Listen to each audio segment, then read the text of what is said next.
అందరు నమస్కారం అండి. సైబరాబాద్ మొక్క మన రజని అక్క ఈరోజు గుంటూరు వెళ్ళింది. గుంటూరులో జరిగిన మహిళపై దాడి ఏదైతే ఉందో ఆ మహిళని పరామర్శించడానికి వెళ్ళింది. ఆ మహిళని పరామర్శించి బయటకు వచ్చి మీడియాతో మాట్లాడుతూ ఆవేశంతో రెచ్చిపోయింది మన అక్క.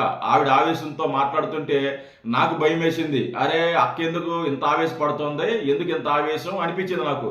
ఒకసారి అక్క ఏం మాట్లాడుతుంది అనేది వినిపిస్తా, వినండి. రెచ్చిపోయింది, మామూలు రెచ్చిపోలా. వీడియోని చూపించి ఏడ్చినప్పుడు ఏమైంది మీ చిత్తశుద్ధి? ఏం యాక్షన్ తీసుకున్నారు? ఇక పైగా మాటలు చెప్తారు వీళ్ళు ఏమని, మహిళలకు ప్రత్యేక గ్రీవెన్స్ అంట. అమ్మా, మహిళలకు ప్రత్యేక గ్రీవెన్స్ మీరు నడపడం కాదు.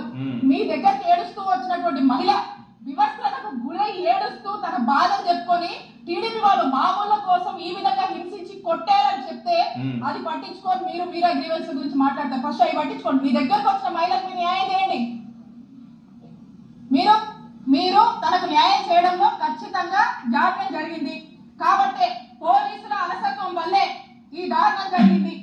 ఇది మీరు కనుక సరైన టైంలో టైమ్లీ యాక్షన్ తీసుకుంటే కనుక ఇది జరిగి ఉండేది కాదు. దీనికి ఏ సమాధానం చెప్తారు? ఎవరు రెస్పాన్సిబుల్ తీసుకుంటారు? పోలీసులు సమాధానం చెప్పాలి. ఈ ప్రభుత్వానికి ఈ ఇన్సిడెంట్ అనేది ఈ ప్రభుత్వానికి ప్రభుత్వ పోలీసులు తలదించుకున్నటువంటి ఇన్సిడెంట్ ఇది. ఎందుకు అక్క అంత ఆవేశపడతావు? ఎందుకు? కూల్గా మాట్లాడు. అంత ఆవేశం పనికిరాదు, అంత ఆవేశం మంచిది కాదు ఆరోగ్యానికి. కూల్గా మాట్లాడు. నీ ప్రాబ్లం ఏంది? ఆ మహిళకి న్యాయం జరగాలి అంతే కదా. న్యాయం జరిగింది కదా అక్క, న్యాయం జరిగింది ఆ మహిళకి.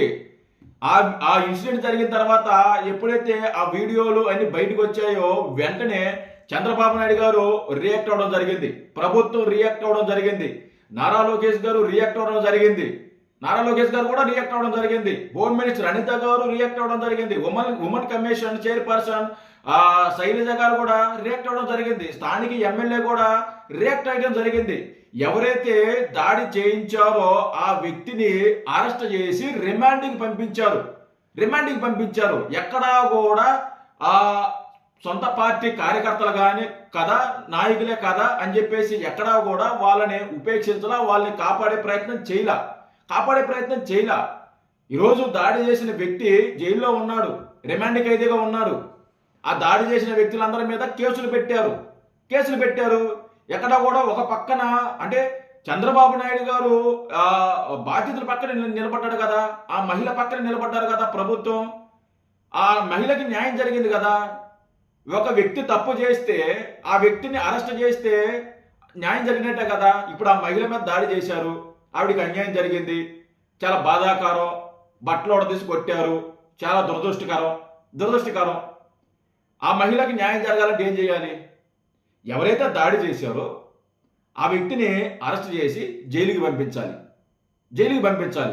జరిగింది కదా, మహిళకి న్యాయం జరిగింది కదా. మరి జరగలేదంటారా మీరు ఎలా? ఆ మహిళకి న్యాయం చేయంటారు. న్యాయం చేశారు కదా అక్క, న్యాయం జరిగింది కదా అక్క. ఎందుకు అంత ఆవేశపడి మాట్లాడతావు? ఎందుకు అంత రెచ్చిపోయి మాట్లాడతావు? వన్ బై వన్, ఒకరి తర్వాత ఒకరు, గత 3 రోజుల నుంచి ఒకరి తర్వాత ఒకరు లైన్గా ఒక ఆర్గనైజర్గా వస్తారు. ఫస్ట్ ఈరోజు ఒక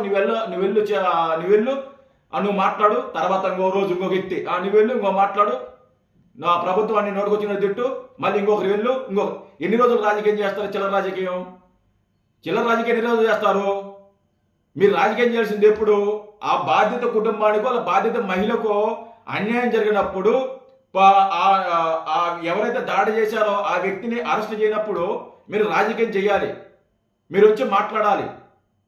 కానీ అక్కడ రాజకీయం చేయడానికి ఏం లేదు కదా. అక్కడ ఆ వ్యక్తి, దాడి చేసిన వ్యక్తి అరెస్ట్ అయ్యాడు, జైల్లో ఉన్నాడు. మరి దీన్ని ఎలా మీరు రాజకీయం చేస్తారు? సిగ్గునే లేదక్క మీకు? బుద్ధి లేదా మీకు? ఆ ప్యాలెస్లో కూర్చున్న ఆ వ్యక్తి కంటే ఎలాగో సిగ్గు లేదు. మరి మీకేమైంది? అతను వాగమంటాడు, అతను మాట్లాడమంటాడు, అతను రాజకీయం చేయమంటాడు. మరి మీకేమైంది? మేము ఎలా చేసాం? జగన్మోహన్ రెడ్డి ఆల్రెడీ న్యాయం జరిగింది కదా, ఇంకేం మాట్లాడతావు? జనాలు చీకొట్టుకుంటారు, అసహించుకుంటారని చెప్పలేకపోయారా? చెప్పాలి కదా. ప్రెస్ మీట్ పెట్టి ఊగిపోయి మాట్లాడడం కాదు. ఇంకా మాట్లాడతాం. ఒక నిమిషం, ఇంకా కొద్దిగా ఉంది, అది కూడా వినిపించి మాట్లాడతా. వాళ్ళ బాధని మీకు ఆ వీడియోని చూపించి ఏడ్చినప్పుడు ఏమైంది మీ చిత్తశుద్ధి? ఏం యాక్షన్ తీసుకున్నారు? ఇక పైగా ఇక మాటలు చెప్తారు వీళ్ళు ఏమని, మహిళలకు ప్రత్యేక గ్రీవెన్స్ అంట. అమ్మా, మహిళలకు ప్రత్యేక గ్రీవెన్స్ మీరు నడపడం కాదు. మీ దగ్గరికి ఏడుస్తూ వచ్చినటువంటి మహిళ వివస్త్రలకు గురై ఏడుస్తూ తన బాధను చెప్పుకొని టీడీపీ వాళ్ళు మామూల కోసం ఈ విధంగా హింసించి కొట్టారని చెప్తే అది పట్టించుకొని మీరు మీరా గ్రీవెన్స్ గురించి మాట్లాడతారు. ఫస్ట్ అవి పట్టించుకోండి. మీ దగ్గరకు వచ్చిన మహిళలకు మీరు న్యాయం చేయండి. మీరు ఇప్పటికైనా సామాన్య ప్రజలకు న్యాయం చేసేదానికి దృష్టి పెట్టండి. మహిళలకు జరుగుతున్నటువంటి ఇలాంటి అన్యాయాలు కట్టడి చేసేందుకు ప్రయత్నించండి అని ప్రభుత్వాన్ని హెచ్చరిస్తూ ఈ గుంటూరులో ఇలాంటి ఇన్సిడెంట్ చూడడం, దీని గురించి వినడం, ఈ రోజు వాళ్ళని కలుసుకోవడము, ఆమె మాటల్లో వింటే ప్రతి ఒక్కరి మనసు బాధాకరం అక్క. మేము కాదంటాం లేదు కదా, మేమేమో వెనకేసుకు రాలేదు కదా, మేమే చెబుతున్నాం బాధాకరం. అలాంటి ఘటన జరగకూడదు. అలాంటి ఘటన మన ఇంట్లోనే జరిగితే ఆ బాధ ఎలా ఉంటుందో మనం అర్థం చేసుకోగలిగితే ఆ బాధ మాకు తెలుసు. ఏమే గతంలో మీరు అధికారంలో ఉన్నప్పుడు మేము ఇష్టపడే నాయకుల్ని, కుటుంబ సభ్యులని, మహిళల గురించి మీరు మార్ఫింగ్ ఫోటోలు చేసి ఇష్టం వచ్చినట్టు మాట్లాడినప్పుడు మేము ఎంత బాధపడ్డామో మాకు తెలుసు. ఆ బాధ ఏంటో మాకు తెలుసు. ఆ బాధ ఎలా ఉంటుందో టీడీపీ కార్యకర్తలకి, జనసేన కార్యకర్తలకు తెలుసు. మేము కాదంటోలా. తప్పు చేసిన వ్యక్తిని మేము ఎక్కడ వెనకేసుకొని రావటంలా. తప్పు చేసిన వ్యక్తి అతను తప్పు చేశాడు గ్రేట్ అని మేము ఎక్కడ కూడా మాట్లాడటంలా. ఖండిస్తున్నాం. అతని మీద అరెస్ట్ చేశారు. దీనికి రిమాండ్కి పంపించారు. ఇదే గనక మీ పార్టీలో కనుక జరిగితే మీరు ఏం చేస్తారో తెలుసా?